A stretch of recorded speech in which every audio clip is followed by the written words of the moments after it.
The stale Chicago air, thick with the promise of another unforgiving winter, was the constant companion Evelyn Reed knew best. Each morning, a ritual etched in her bones, she'd navigate the labyrinthine aisles of her modest Lincoln Park grocery store, selecting only the firmest Roma tomatoes and the crispiest romaine lettuce for her evening salad. Her apartment, a cozy one-bedroom walk-up on a tree-lined street, was a sanctuary of order. Books meticulously arranged by genre and author, a collection of vintage ceramic teacups displayed with an anthropologist's precision, and a desk where her personal laptop sat, a silent testament to her most cherished passion, complex data organization. By 7:30 a.m., she was always on the Brown Line L train, the rhythmic clang and shudder a familiar lullaby. Her commute to Sterling Financial Solutions, a venerable institution nestled in a gleaming skyscraper overlooking Lake Michigan, was just long enough to review the day's agenda in her mind, or perhaps catch up on industry news from her well-worn Kindle. Evelyn, 33, was a senior financial analyst, a title she wore with quiet pride. Her colleagues knew her as reliable, methodical, almost preternaturally calm. Her spreadsheets were legendary within her department, intricate, multi-layered tapestries of data, each cell a meticulously placed stitch, designed for clarity and unimpeachable accuracy. She found profound satisfaction in balance sheets that balanced, in projections that held true, in the elegant logic of numbers aligned. For Evelyn, finance wasn't just about money. It was about truth, laid bare in an undeniable numerical language. Her cubicle, situated on the 27th floor, was an extension of her personal philosophy, organized, functional, understated. No photos of pets or tropical vacations adorned her space, just a single framed print of a Rothko painting, its geometric precision a subtle nod to her own aesthetic. She was deeply committed to her work, often staying late, not out of obligation, but because she genuinely enjoyed the quiet hum of the office as it emptied, allowing her to dive deeper into the minutiae of a complex financial model, unraveling its secrets with the focused intensity of a master craftswoman. This was her life, a steady, predictable rhythm built on competence and an unwavering dedication to detail. The first tremor of disruption came in late October 2011, a corporate memo announcing an external audit. Standard procedure, the email assured, just a routine health check for Sterling Financial Solutions. But then Julian Thorne arrived. He wasn't like the usual auditors, a bit too sharp-suited, a touch too impeccably groomed, with an air of self-importance that bristled against the quiet professionalism of Sterling's seasoned staff. He was from Audit Innovations, a boutique firm known for its aggressive, results-driven approach. Julian, with his severe side-parted hair and a perpetually pursed mouth that seemed to taste an unpleasant truth even before it was spoken, moved through the office like a predator, his eyes scanning, assessing, looking for the weakest link. He zeroed in on the asset management division, Evelyn's domain, almost immediately. Rumors started circulating. Julian was relentless, uncompromising, a true stickler. He embodied the stereotype of the auditor who would rather find a single misplaced decimal point than acknowledge a decade of flawless operation. Evelyn, initially unfazed, continued her work with her usual diligence, providing requested documents, explaining her models with patience and clarity. She believed in transparency. Her work could withstand any scrutiny. But Julian seemed less interested in understanding than in finding fault. He'd pore over her meticulously prepared spreadsheets, his brow furrowed, occasionally jotting notes on a legal pad with an audible scratch, but rarely asking for clarification on the deeper logic. It was as if he was looking for superficial cracks, not structural integrity. The air in the office grew heavy, thick with unspoken tension. Colleagues began to whisper about Julian's scorched earth tactics, how he'd already flagged minor procedural deviations in other departments. Evelyn, usually unshakable, felt a subtle shift in her own calm. A seed of unease was planted. She started double-checking her already double-checked work, spending even longer nights ensuring every single cross-reference, Every single formula, every single data entry was not just correct, but demonstrably, irrefutably perfect. It was a futile exercise, a desperate attempt to preempt an attack she knew, instinctively, was coming, regardless of her efforts. The meeting was scheduled for a Tuesday morning, a crisp November chill biting at the edges of the city. The executive conference room, usually reserved for quarterly board reviews, felt exceptionally cold. Gathered around the polished mahogany table were Evelyn's direct supervisor, Robert Peterson, a man whose easygoing nature had been slowly eroded by weeks of Julian's intensity. Sarah Chen, the head of asset management, her face a mask of professional neutrality, and Arthur Vance, the stern chief financial officer. Julian Thorne stood at the head of the table, his presentation projected onto the large screen behind him, a series of slides detailing significant discrepancies in the asset management division's Q3 reports. He spoke with an oratorical flair that felt out of place in a financial audit, his voice smooth and authoritative. He clicked through slides, each one highlighting a specific data point, a specific transaction, a specific calculation. Then the slide appeared. A complex, multi-tabbed spreadsheet, one of Evelyn's own creations, was blown up, a single, circled cell highlighted in stark red. Julian paused, letting the red circle burn itself into everyone's vision. "And here," he stated, his gaze sweeping over the room, finally resting on Evelyn, "we have a critical example of what can only be described as carelessness. A material misrepresentation of an asset's historical valuation, leading to an overstatement of current portfolio worth by a substantial margin. This spreadsheet, handled by Miss Reed, contained this oversight." The word carelessness hung in the air, a physical weight. Evelyn felt a jolt, a sudden cold wash through her veins. Carelessness? It was an accusation that struck at the very core of her professional identity, a direct assault on her most prized attribute, precision. Her mind raced, sifting through every detail of that particular spreadsheet. She had built it, knew its every convolution. There was no oversight. There couldn't be. Julian continued, oblivious to the silent scream forming in Evelyn's mind. While the impact of this individual error might be considered negligible in isolation, its presence, alongside several other inconsistencies we've identified across Miss Reed's work, points to a systemic lack of rigorous attention to detail. This is deeply concerning for a firm of Sterling's caliber. Robert Peterson shifted uncomfortably in his seat. Sarah Chen's eyes darted between Julian and Evelyn, her expression unreadable. Arthur Vance, the CFO, simply steepled his fingers, his gaze unyielding. Evelyn's throat was dry. Her carefully constructed world, built on the bedrock of her meticulous work, felt like it was crumbling around her. She wanted to speak, to defend, to explain, but the words were lodged, thick and unformed, in her chest. She could only stare at the red circle, at the blatant mischaracterization of her work, and the humiliation burned, hot and acrid, behind her eyes. The meeting concluded with a terse promise of further investigation, specifically into Evelyn's methodologies.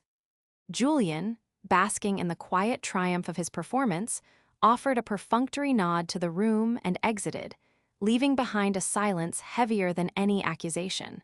Evelyn felt like she was drowning. She walked out of the conference room in a daze, the fluorescent lights of the office corridor suddenly too bright, the murmur of distant conversations too loud. She didn't make it home. Instead, she found herself in the quiet sanctuary of the company's rarely used meditation room on the 30th floor. She sat on a plush cushion, the panoramic view of the city a blurred backdrop. Tears, hot and uncontrollable, streamed down her face, not just tears of anger but of betrayal, of profound injustice. Careless. The word echoed, a cruel taunt. It was everything she wasn't, everything she fought against. Her entire professional identity, her quiet pride, her unwavering dedication, had been reduced to a single, damning label by an arrogant, self-serving auditor. The humiliation was a physical ache. She had never been publicly censured, never been called into question on her work ethic or accuracy. She felt a profound sense of helplessness. What could she do? He was an external auditor, backed by a firm specializing in finding fault. His word, it seemed, carried more weight than her years of consistent, stellar performance. The initial impulse was to simply retreat, to let the shame consume her, to quietly accept the blame and hope it would eventually fade. She considered resigning, escaping the suffocating scrutiny. The thought of facing her colleagues, knowing they had heard her competence questioned, was unbearable. But as the initial wave of despair slowly receded, a flicker of defiance ignited within her. It was a slow burn, fueled by the very word that had crippled her. Careless. Julian Thorne had called her careless. He had misunderstood, misinterpreted, or perhaps even deliberately distorted her work. And that was the key. He didn't understand. He hadn't bothered to dive into the deeper layers, the intricate logic, the countless cross-referencing tabs that underpinned her final summary reports. He had looked for an easy target, a surface-level anomaly, to make his mark. Evelyn wiped her eyes, a fierce determination hardening her gaze. She knew her work. She knew every single cell, every formula, every hidden note in that spreadsheet. There was no error. There was only Julian Thorne's limited understanding, or worse, his willful ignorance. She stood up, the cushion flattening with a soft sigh. The raw emotion had been purged, replaced by a cold, calculating resolve. She wouldn't just defend herself. She would dismantle his entire argument, piece by excruciating piece. She would use the very tools he claimed she misused, her spreadsheets, to expose his true nature. Her advantage, her secret weapon, wasn't just accuracy, it was comprehensiveness. Julian had looked at a summary, a single tab, isolated from its dozens of interconnected siblings. He hadn't seen the master file, the one with direct links to raw data feeds, the one with the complex algorithms she had personally coded, the one with the detailed audit trail of every single adjustment and its justification. He hadn't seen the internal memos she had drafted months ago, flagging potential future data migrations that might cause temporary display discrepancies in summary views, specifically for auditors who failed to review the entire data architecture. That night, Evelyn didn't go home. She returned to her cubicle. The office was deserted, the silence profound. She pulled up the infamous spreadsheet on her monitor, her fingers flying across the keyboard, navigating through its complex structure with an almost spiritual connection. The material misrepresentation Julian had highlighted was indeed a number that appeared to be off on the summary tab. But Evelyn had anticipated this. It was a placeholder, designed to reflect a temporary data aggregation artifact during a system migration she had initiated weeks prior. Fully documented in a separate, password-protected tab, linked directly from that specific cell, and flagged in an internal email to Robert Peterson dated 3 weeks earlier. Julian hadn't clicked the link. He hadn't checked the email. He hadn't bothered to delve past the surface-level output. Evelyn worked through the night, a quiet fury fueling her focus. She didn't just re-verify her own work, she began to audit Julian's audit. She pulled up his presentation slides, recreating the discrepancies he had identified. For each one, she meticulously cross-referenced her own files, building an irrefutable counter-narrative. The inconsistencies he cited were either 1. Minor display issues in summary reports that were perfectly correct when viewed in their full, multi-layered context. 2. Data points he had isolated without understanding their interdependencies with other metrics, leading to a fundamentally flawed interpretation. 3. Even in one instance, a simple typographical error in his own report that had misquoted a number from her summary. She wasn't just clearing her name, she was constructing a case for professional malpractice on Julian's part. Her spreadsheet, the very tool he had used to condemn her, became her scalpel, dissecting his claims with surgical precision. She created a new presentation, sleek and utterly professional, devoid of emotion, filled only with facts, figures, and an undeniable logic that would expose his superficiality for what it was. Her revenge would not be loud or theatrical. It would be quiet, devastatingly factual, and delivered with the same meticulous precision he had accused her of lacking. A follow-up meeting was scheduled for the end of the week. A terse email from Arthur Vance indicating a review of audit findings and departmental response. Evelyn arrived, impeccably dressed, her composure unshakable. Julian Thorne was already there, exuding a quiet confidence, perhaps expecting a sheepish apology, a capitulation. Robert Peterson and Sarah Chen looked apprehensive, caught in the middle. Arthur Vance sat at the head of the table, his expression as unyielding as before. "Mr. Thorne," Vance began, his voice devoid of warmth, "you presented some concerning findings. Miss Reed, your department's response." Evelyn pushed a discreet button on her laptop, and her own presentation filled the screen. She didn't look at Julian. Her gaze was fixed on the screen, her voice calm, clear, and utterly devoid of personal emotion. "Thank you, Mr. Vance. I'd like to address each of Mr. Thorne's points, sequentially." She started with the material misrepresentation, the red-circled cell that had been the cornerstone of Julian's accusation. Mr. Thorne identified this particular figure as an oversight. "However, as you can see from this linked tab," she clicked, and a new, dense spreadsheet appeared on the screen, showing the historical valuation data, the system migration log, and the precise timestamp of her internal email to Robert Peterson. This was a temporary data artifact, fully documented and cross-referenced. The actual, adjusted valuation, accessible through this specific cell's hyperlinked source, was always accurate. Mr. Thorne's audit appears to have stopped at the summary level, failing to explore the underlying data architecture. A ripple went through the room. Robert Peterson's eyes widened slightly. Sarah Chen leaned forward, a flicker of understanding dawning on her face. Julian Thorne, however, merely frowned, an almost imperceptible tightening around his mouth. He hadn't anticipated this level of detail, this forensic counterattack. Evelyn continued, systematically dismantling each of Julian's discrepancies. With each click, each new tab unveiled, each formula unraveled and re-explained in precise, undeniable terms, Julian's grand narrative of her carelessness began to fray. She showed how his inconsistencies were, in fact, nuanced data relationships he had overlooked. She presented the evidence of her internal communications, her proactive flagging of potential issues, her meticulously maintained audit trails. She even, with a surgical precision that bordered on cruel, projected a slide showing the typographical error in his report that had misrepresented one of her figures.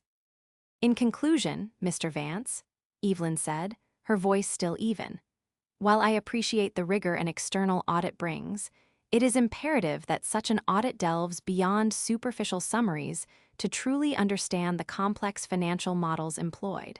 Mr. Thorne's report, while highlighting some valid areas for further review, appears to have drawn conclusions based on incomplete data, a lack of understanding of our system's architecture, and in some instances, factual inaccuracies within his own presentation." The room was silent.